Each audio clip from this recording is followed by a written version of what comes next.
theyeshiva.net.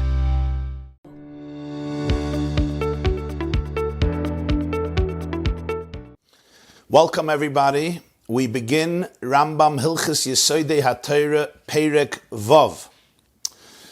It's important to remember that the Rambam's system and organization is always par excellence. So before each halacha, the Rambam enumerates the mitzvahs that are going to be discussed in that halacha. In the beginning of Hilchos Yesodei HaTorah, he said we're going to be exploring 10 mitzvahs of the 613 mitzvahs. We still have a few to go.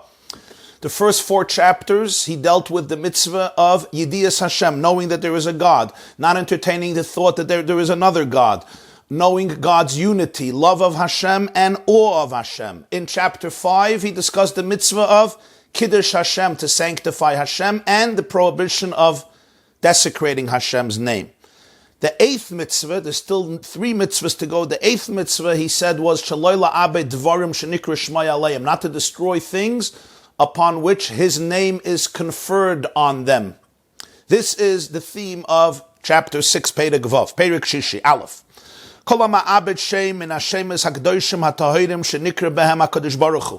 Anyone who destroys a name of the holy, the sacred and pure names with which Hashem is called and defined, loikem in HaTorah. This is an absolute prohibition in Torah, and therefore under certain circumstances, the penalty can be lashes. What's the source? Because the Torah says about idolatry in Parshas Re'eh, you should destroy their name from that particular place where the idols are located. Do not do the same thing to Hashem your God. So this is a clear mitzvah loisaseh, that a person is not allowed to destroy any of the names of the holy and pure names by which Hashem is called. Beis v'shiva shemasheim. There are 7 names, says the Rambam, that go into this category, that one is biblically prohibited of destroying any of these names. Number 1, Hashem hanichtav Yud Kei Vav Kei v'hu Hashem hameforish hanichtav Aleph Daled Nun Yud. That is the name that is written out as a Yud and a Hey and a Vav and a Hey, which is known as the Shem HaMeforish, the explicit name that, so to speak, defines Hashem. Or also if it's written as Aleph Daled Nun Yud, because they're both pronounced the same way. When we see in the written text Yud and Hey and Vav and Hey, or we see Aleph Daled Nun Yud, in both cases we pronounce them as Aleph Daled Nun Yud. That is the first of the 7 names that the Rambam lists. Number 2, the name Kael, Aleph Lamed. Number 3, Eloika, Aleph Lamed Vav Hey. Number 4, Eloikim, Aleph Lamed Hey Yud Mem. Then you have Aleph Hey Yud Hey, Shem Eke, and then you have Shin Daled Yud, and then you have Tzva'is is the 7th. So again, we have Yud Kei Vav Kei, or Aleph Daled Nun Yud. Then we have Kael, Eloika, Eloikim, Eke, Shin Daled Yud, and the name Tzvayis. If somebody erases even one letter from these 7 names, there is a biblical prohibition against this, and therefore the penalty can be lashes. As I mentioned in other classes, we did not yet learn how penalties are given and under what circumstances. There are many, many conditions for somebody to actually get lashes. It was not very easy to get lashes. It was, in fact, extremely, extremely difficult. We will get there in Rambam much later when he discusses that. When he says about all of these negative prohibitions, you receive lashes, it's just a way of saying that this is an outright prohibition in Torah, and therefore, potentially it warrants a penalty of lashes, loike lashes. What's the chiddush here? Not only if you erase the whole name, Yud and Hey and Vav, I erase the whole thing. Even one letter. Once the name is written, the whole name is sacred and holy, and therefore even if I erase one letter, it is prohibited. Gimel. Now we discuss prefix and suffixes. All the letters that are adjacent to Hashem's name, preceding the name, you're allowed to erase it. Kagain, for example, Lamed mila Hashem, obeys mi be'elokim, v'kayotze ben einen k'kedushas Hashem. Let's say you write the word La Hashem, to Hashem, or Be'elokim, in Hashem. That Lamed and that Beis don't possess the sanctity of the name. Therefore, you're allowed to erase it. But anything that's adjacent to Hashem's name, following the name, subsequent to the name, Kegoin, Langechaf, chaf shel Elokecha, or chem shel Elokechem v'kayotze behen. Eino nimchakois v'arein kishar oisius shel shem epnei shashem mekatshan. There's a difference between the prefix and the suffix. For example, when you write Anochi Hashem Elokecha, the name is Elokei. The name is, you have Hashem's name here, as the Rambam says, you have Elokah. But here you added Elokecha, your God, that's the suffix. Or, like we say in Krishma, Ani Hashem Elokechem, your God in the plural. What if I erase, not Hashem's name, but I erase the suffix, I erase the Langechaf, or the Chaf Mem? Here the Rambam says, you're not allowed to erase it. Why? Because the name sanctified it. What does this mean? The prefix was written before I wrote Hashem's name, so it's not holy. The Lamed, La Hashem, is not holy. But the Elokecha, that Chaf was written after I wrote Hashem's name, Elokechem or Elokecha. So the sanctity of that name is now applied. It expands into the letter that serves as the suffix. That letter became also sacred. As it says, Hashem Mekadshan, the name was Mekadesh, also those letters that came following the name. First the name was written, and then this is written subservient to the name as a suffix. Elokecha, your God. We wrote God and then you. So therefore the you becomes an extension of Hashem's name because it was written afterwards as an extension, and therefore it's holy. So you're not allowed to erase it.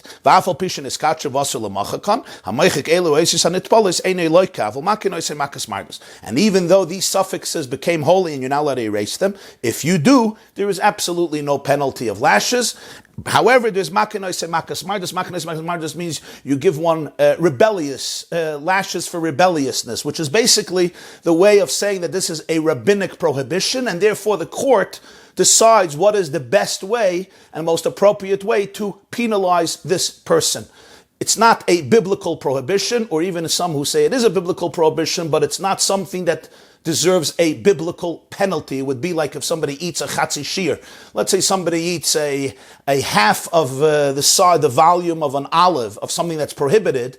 So according to the halacha, it's awesome in Torah, but there's no penalty for it. So this is also a discussion, is it rabbinically prohibited or biblically prohibited, but there's still no penalty. Dalet. Kosav Aleph Lamed Me'elikim Yud He Me Yud Kei Vavkei Einei Nimchik. If somebody writes Aleph Lamed from the name Elikim, I want to write the name Elikim, but I start writing Aleph Lamed and I don't finish it. Whatever happens, I didn't have a chance to finish it. Or I want to write Yud and Hey and Vav and I already wrote Yud Hey. So what's the issue? The name was never written. So I can erase it because there's no holiness. And the Rambam says you're not allowed to erase it. Certainly if you're writing Yud K as a separate name, because it's one of Hashem's name, Yud K. Because the name Yud K is part of Hashem's name. So even if you're writing it as part of Yud K Vav K, even if you're writing it as part of Yud Kei Vav Kei, and you didn't finish writing the whole name, or as the Rambam says, you wrote Aleph Lamed from Elikim, and you didn't finish writing the whole name, but Aleph Lamed itself is a name, and Yud Kei itself is a name, and therefore, I cannot erase it. But if somebody writes a Shin and a Daled from the name Shin Daled Yud, I only write Shin Daled, I wanted to write the whole name, but I didn't have a chance to finish it, or I write Tzadik Beis from Tzvayis, then you are allowed to erase it. Why? Because Tzadik Dalet is not Hashem's name. Tzadik Vez is not Hashem's name. Shin Dalet is not Hashem's name. So this is not a holy name. I don't care if you erase it and you destroy it. In the other case, I wrote Aleph Lamed from Elikim, even though I wanted to write Elikim, but the Aleph Lamed itself possesses holiness because it's one of Hashem's 7 names. The same is true with Yud and Hey. Even though I wanted to write it as part of Yud Kei Vav Kei, but that itself is also a name of Hashem, and therefore the Rambam says you're not allowed to erase it. There is some issues here with the text of the Rambam and different versions in the Rambam. The Aruch HaShulchan says something very interesting. Aruch HaShulchan Yesodei, I think Kufnun Vav, Rabbi Michal Epstein was one of the greatest rabbis of the 19th century, the Rav of Navardik in Lithuania. So Rabbi Michal Epstein, Aruch HaShulchan, writes that when the Rambam says Kosav Aleph Lamed Me'elikim Yud Kei Me'havaya, he actually means if you write it out completely. If you write Aleph and Lamed from Elikim, like you read Aleph Lamed Fei and then Lamed Mem Dalid, or the full Yud and the full Hey, the Rambam holds you're not allowed to erase it, which explains why the Ravid argues with the Rambam here, because it seems like the Ravid agrees with the Rambam, but he says he argues. So the Aruch HaShulchan says, because the Rambam is Mechadish this word, and the Ravid says that's not the case. Only if you write Aleph Lamed are you not allowed to erase it, or Yud Hey, you're not allowed to erase it. Halacha Hey, Shar HaKinuyim, the other expressions with which we praise Hashem. Kegoin, for example, Chanun, V'rachum, Hagadol, Hagibah, V'hanoira, Haneman, Kana, V'chazek, V'kayetze behen, Harem, Kishar, Divrei HaKadosh, Mutal Machakam. Throughout the Tanakh and throughout Chazal, we have different expressions which we describe Hashem through. For example, He's gracious, compassionate, great, mighty, awesome, loyal, zealous, powerful, etc. He says these are like the other Divrei HaKodesh, sacred words, and you're allowed to erase them. The Rambam says it's not a problem to erase this name Chanun V'rachum. It's only the Shiva Shemas, the 7 names that he enumerated before, which are not erased. It's interesting that in the 7 names he did not mention the name Yud Kei, even though later in Allah Chadal he did mention the name Yud Kei. And I saw one of the commentators said, because the Gemara says on the pasuk in Parshas Beshalach, Ki Yod al Kes Yud Kei Melcham al Hashem ba'Amalek midar dar Ein Hashem Shalom ve'Ein HaKesei Shalom at she'yimach Shmei Shel Amalek. Hashem's name is incomplete until Amalek's name is not erased. It doesn't allow the Yud Kei to be synthesized with the Vav Kei and make it a complete name. So therefore the Yud Kei is considered a different category because it's considered Ein Hashem Shalom. Nonetheless, it is part of the Shem HaMeforish, and it is considered nonetheless Hashem's name, even though it's incomplete, and therefore you're not allowed to erase the Yud and the Hey.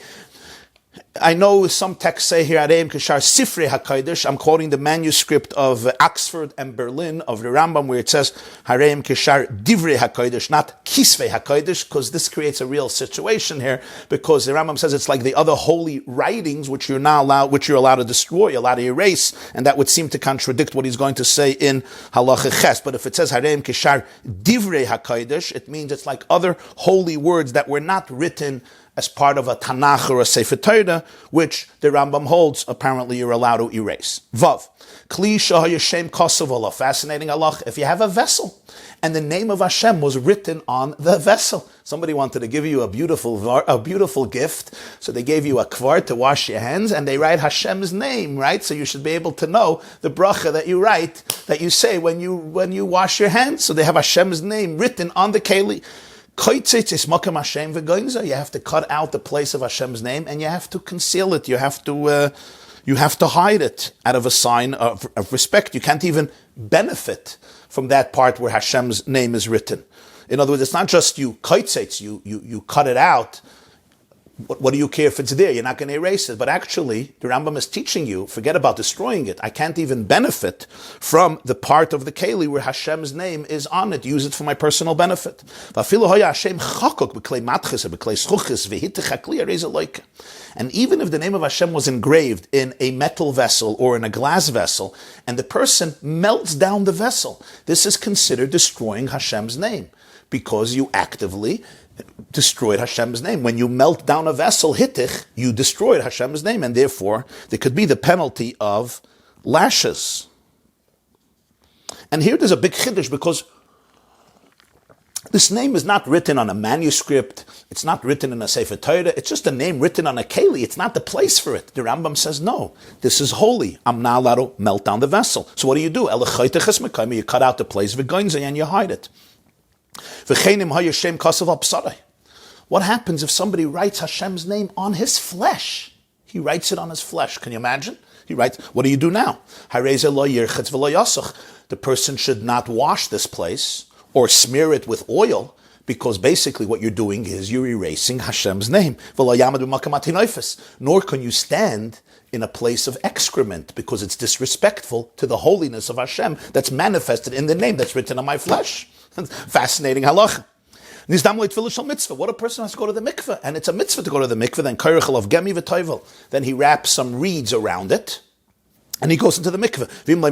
If he has no reeds, he wraps it around with a cloak, with something from one of his garments. V'lo yahadik, don't make it too tight, because you don't want to make a chatzitza, partition between your flesh and the water of the mikvah, since this is a mikvah, which is a mitzvah. Shaloi amru, but then you have a problem. If you're not going to make it tight, then the water is going to penetrate and erase the name. Says the Rambam, Shaloi amru likr chalav elo b'nei she'asur lamad b'fnei Hashem ksho ara.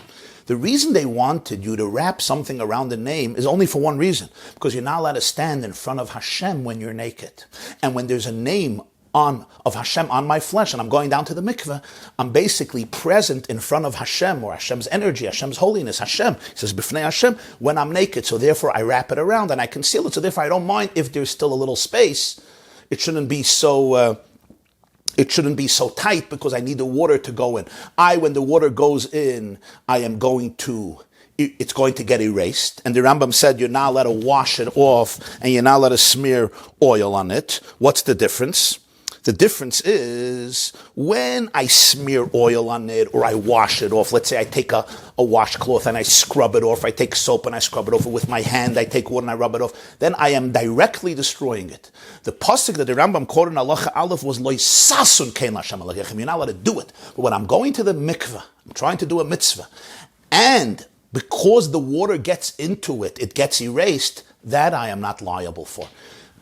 I'm not liable for. This is not a direct act of erasing it. This is called a grama. It's a davar she'enim eskaven. My intention is not to erase Hashem's name.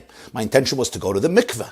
It's possible it's going to get erased. This is called davar she'enim eskaven, which is not psikresh. It's not inevitable, and I didn't have intention, and I'm not doing it directly, of course. I'm doing something else, and therefore it is fine to do.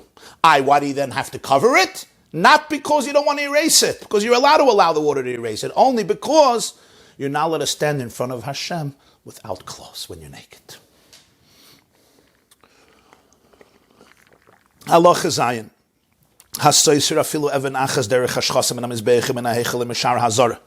If somebody destroys even one rock in a way of destruction, meaning, what does it mean a way of destruction? Not for the sake of renovation. I'm not trying to repair. I am trying to destroy even one rock from the Mizbeach, from the altar, or from the Heichel, from the sanctuary, or from the Shar HaZara, the other parts, sections of the courtyards of the Beis HaMikdash. This is a biblical prohibition with the potential for lashes. The pasuk says, by idolatry, v'nitatztem es mizbechaisam. You should destroy their altars. V'kasum, and the pasuk continues, Lo sasun kein l'Hashem alekechem. Don't do this to Hashem. Destroy the altars, the sanctuary of Hashem. If somebody burns the wood, the beams of hekdesh, of the sanctuary, in order to destroy it, again, there's a penalty of lashes. The pasuk says, the trees of idolatry you should burn in fire. But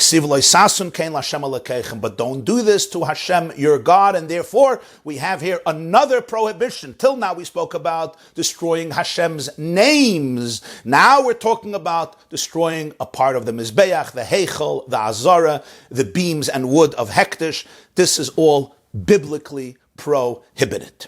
Halacha Ches, Kisvei HaKodesh Kulam.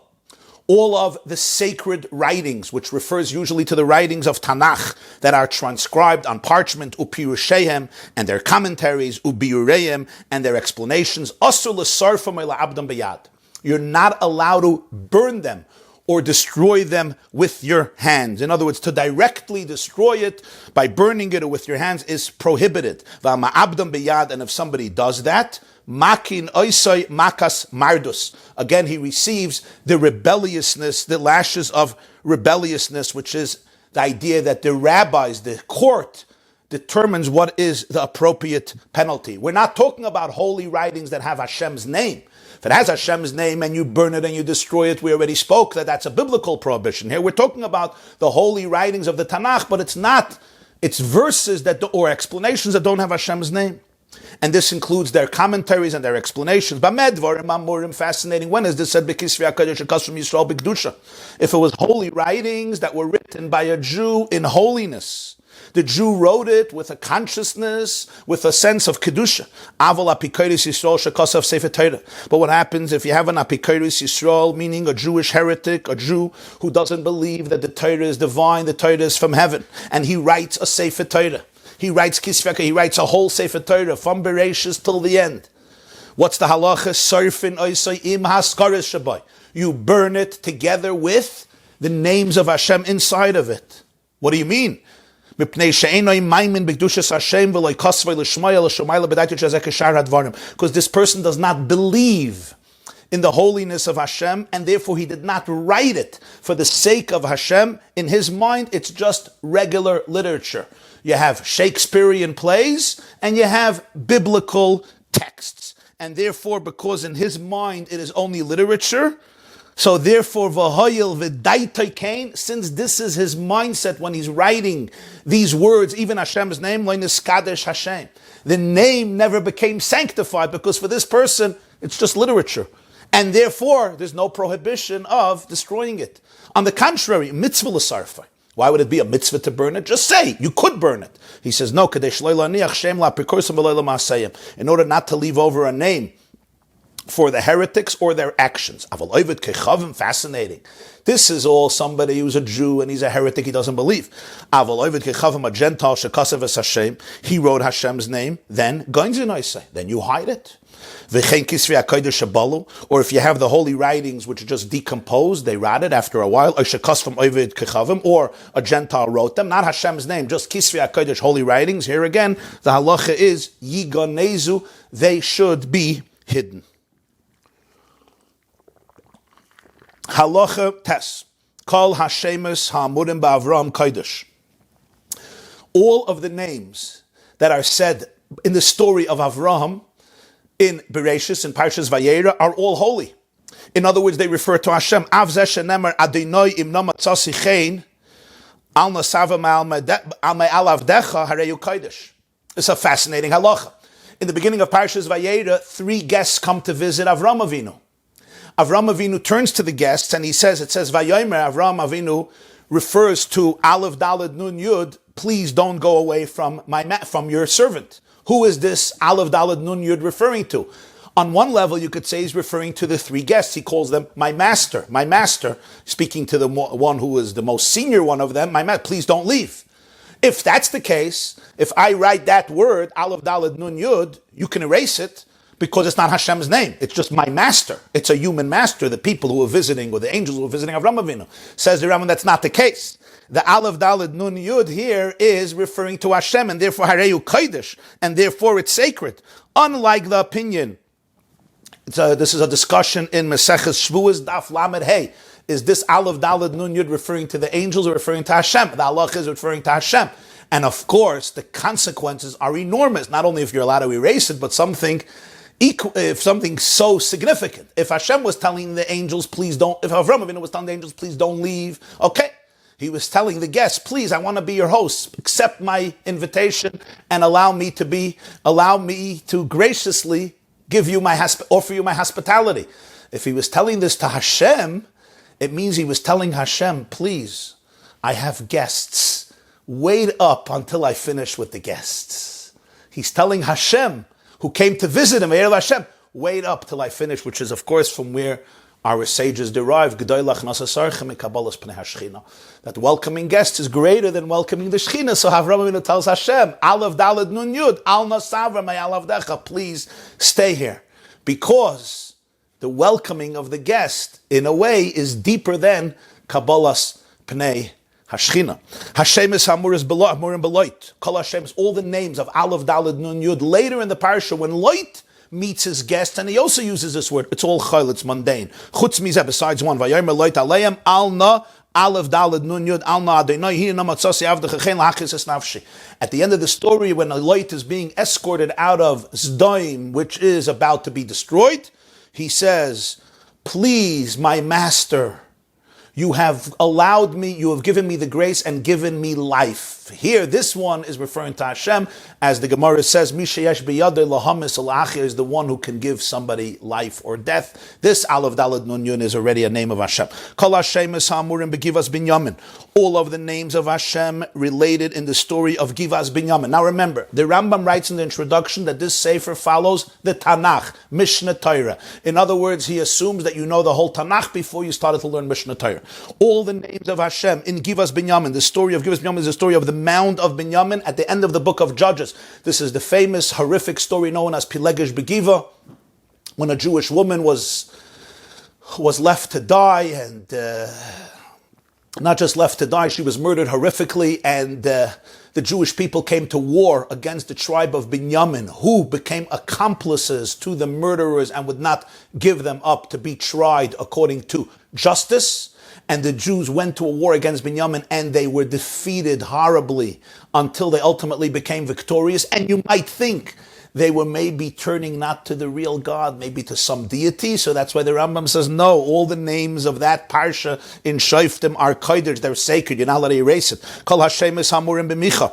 All of the names of Hashem in the story of Micha, Judges chapter 17 and 18. Micha was a grandson of Moshe Rabbeinu, and he was a servant for the Pesel. Michi was a servant for an idol. Over there, all the names of Hashem are mundane. They are not sacred. Kol Hashem es hamurim bin Navos kodesh. All the names that are related in the story of Navos in Malachim Aleph chapter 21 are kodesh. That's, of course, the story where the king Achav wants to abduct a vineyard of his relative Navos, and his wife, the wicked Izebel, hires false witnesses and pays them to testify that what? That he cursed Hashem. Over there, the names of Hashem are kodesh. It's referring to God, and that's why he was punished by the false testimony of the witness, which allowed Achav to get his vineyard. And that's when Eliyahu Hanavi said, Haratzachta v'gam yarashta. We will not allow you to murder and then inherit Nevais as well. Kol Shloima b'shir hashirim kodesh. Every time the name Shloima is mentioned in the Song of Songs, it's sacred. It's really representing the name of Hashem. Vareyu kashar hakinuyim. It's like the other kinuyim. The other kinuyim are the other names by which we express Hashem's name. They are like the other kinuyim, the other expressions of Hashem, even though it's not one of the 7 names that are not erasable. Chutz mizeh besides, ha'elef lecha shloimeh at the end of Shir Hashirim. Kol malchaya amur b'Daniel chayil. Every time it says malchaya, king, in the book of Daniel, it's mundane, it's not referring to Hashem. Chutz mizeh ant malka melech malchaya. In chapter 2 of Daniel, Varehu Kishar HaKinuyim, this too is like one of the, not nicknames, but one of the kinuyim, one of the expressions by which we express ourselves to convey Hashem's presence, even though it's not one of the names, the Shiva Shemes She'enam Nimchakin. This concludes the 6th chapter of Rambam Hilchos Yesodei HaTorah. I do want to point out one fundamental point here. Someone asked, why does this fit into Yesodei HaTorah? Hilchos Yesodei HaTorah literally means the fundamentals of Torah, the fundamentals of halacha. And we have seen the pattern of the Rambam.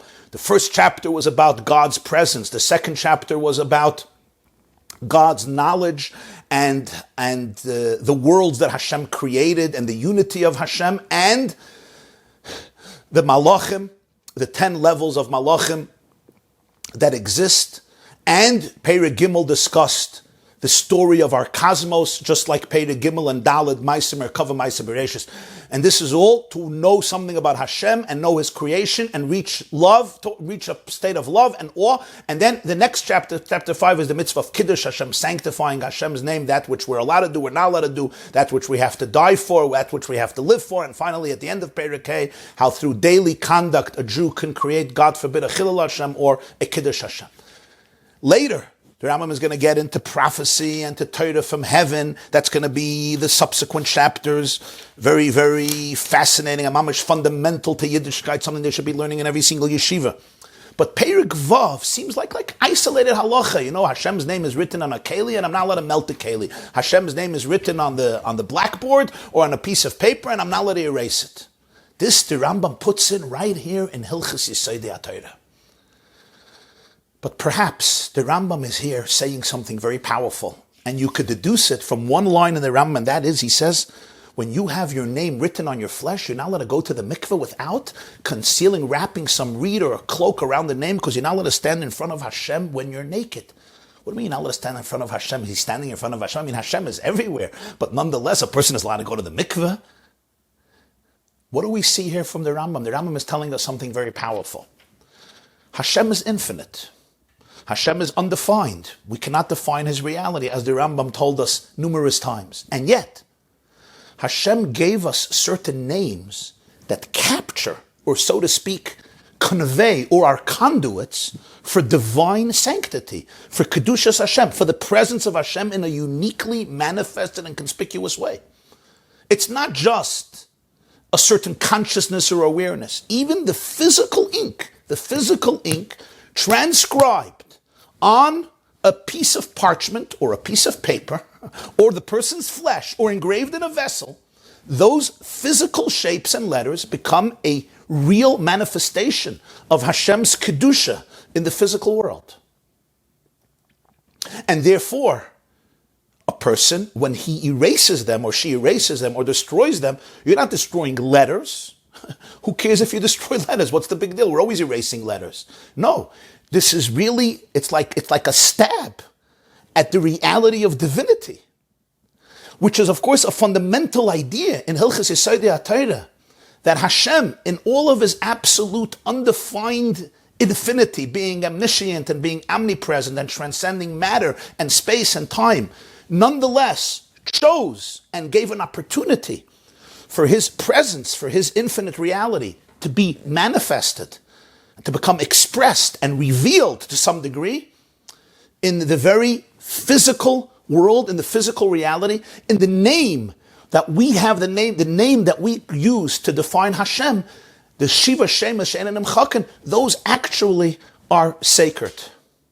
Which is, of course, one of the essential ideas of halacha. Halacha is the blueprint that Hashem gave through which we live our lives and we repair the world to become a place that is a manifestation of the divine reality. L'saken olam b'malchus shin daled yud. It becomes the canvas, if you wish, upon which we draw and we introduce the radiance, the truth, the wisdom, the authenticity of the core of reality, which is divine. And that's why the Rambam begins the Perek, Kol ha'ma'abed shem min hashemes hakdoshim hatahorim shenikra b'hem HaKadosh Baruch Hu. If somebody destroys the name of the holy and pure names with which Hashem is called, because these are the names with which Hashem is called, these names are holy and pure, and even their physical manifestation has that kedusha and tara. It's not just the name alludes to something transcendent to give the person, a mnemonic, a siman. I see Yud and Hey and Vav and Hey. I remember there's something called transcendent. No, it actually relates to the letters themselves. When I destroy one of those names with which Hashem is called, it really, it perforates the world. It destroys something in the world. It takes a stab at the kedusha, at the kedusha of the world, at the truth, at the true reality of the person and the true reality of the whole universe. This concludes the 6th chapter of Hilchos Yesodei HaTorah. Let me take a few questions. This class is brought to you by the yeshiva.net. Please help us continue the classes. Make even a small contribution at www.theyeshiva.net/donate.